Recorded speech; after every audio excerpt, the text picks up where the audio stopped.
Day 13 ng impeachment trial ni VP Sara, pero parang paboring itong malasarsuelang walang katapusang telesering ito. Kita nyo ha, nagkakanda gulong-gulong na nga itong mga witnesses nila since nung day 1 pa. Pero itong day 13 no, yung nangyari kanina, hindi pa rin nila talaga mapatunayan yung kanilang mga claims. Wala pa rin silang mga solidong mga facts and evidences na susuporta sa kanilang mga gustong palabasin, no? Na yun nga, pinalalabas nilang binulsa mismo ni VP Sara yung mga confidential funds na kinurap ni VP Sara, yung mga ganun mga 70 plus million na nandyan nga sa confidential funds, no? Na napakalabo talaga, mas malabo pa sa tinta ng pusit, masasabi ko. Dahil nga ito, bibigyan natin ng magandang mga detalye ha. Kayo mga Kanoypi, makinig kayo dahil alam kong karamihan sa inyo hindi na nga pinapanood to dahil nga kawalang kwentahan naman ng mga napapanood nyo, no? Imagine niyo napakahaba, ilang oras, no? Tapos puro katulonggisan ang maririnig nyo. Ang sakit sa ulo, di ba? So ito, no? Bigyan ko kayo ng mga key highlights ng mga ilang mga senador. Simulan natin dito kay kamahalang Raffy Tulfo, ayan. Dito kay Mr. 18 Cargador. Ito, bumanat na naman si Senator Raffy Tulfo, mga Kanoypi, no? Yan nga, mukhang pinagpipilitan niyang merong conflict of interest daw itong si Michael Powa, ang attorney ng defense team. Paano mangyayari yan, mga tol, no? Ang labo. Palibasa kasi, gustong i-backtrack nitong si Senator Raffy Tulfo yung pwesto ni attorney Michael Powa noon, no? Na siya ay Chief of Staff o Undersecretary daw dun sa DepEd, no? At talagang napakalabo lang kasi nga kahit ang Senado hindi nga naniwala dito kay Senator Raffy Tulfo at hindi pumayag ang Senado na ganun nga naalisin itong si attorney Michael Powa, no, bilang counsel dahil nga wala namang conflict of interest. Dahil ito ang primary reason ha, hindi naman kasi nasasakdal itong si attorney Michael Powa. Abogado lang siya ni VP Sara sa usaping ito. Kaya talagang nasusupalpal tuloy sila eh. Kita nyo si Senator Raffy Tulfo walang nagawa kundi tanggapin na lang. Tapos ito, no, pangalawa, ito magaling na performance talaga ang nakita natin dito kay Senator Amy Marcos, no. Dahil nga ang ganda ng kanyang argumento.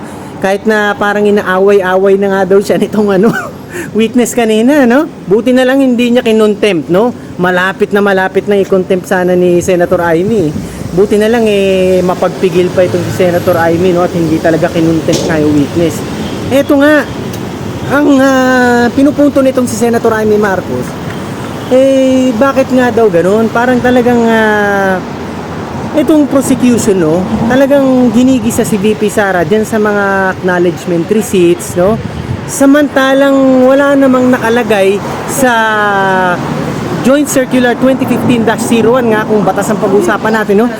Yang galing sa COA and DBM o Department of Budget and Management na pinagbabawal yung paggamit ng pseudonyms, no, o ng aliases sa mga bangag na loyalista dyan ng mga barok, ha.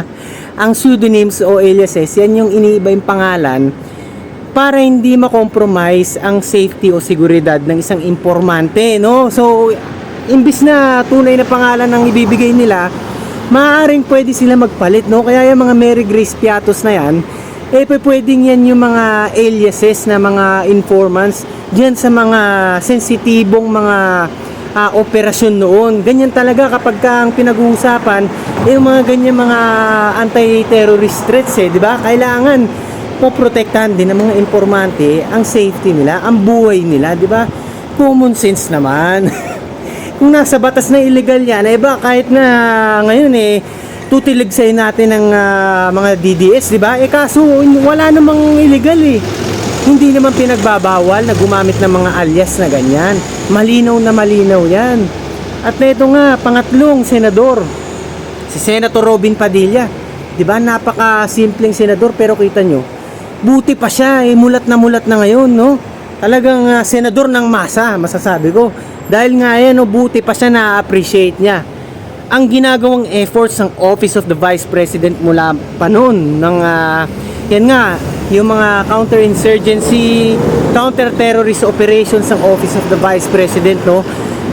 Yung ibang mga senador, karamihan dyan sa majority ngayon, mga tolonggis talaga, hindi nila ma-appreciate yung ginagampan ng responsibilidad ni VP Sara no, ng kanyang opisina, na sinabi nga at pinupunto ni Senator Robin Padilla na kung hindi umaksyon ng ganun o hindi ginamit ang pondo ng Office of the Vice President noong mga panahong yun, malamang sa malamang baka nagkaroon na ng mga aksidente, mga malalagim na mga patayan dyan, no? Kapag naghasik ng lagim yung mga terrorist groups na yan. Kaya buti pa itong si Senator Robin no? Nakikita niya, he can see what's going on, no?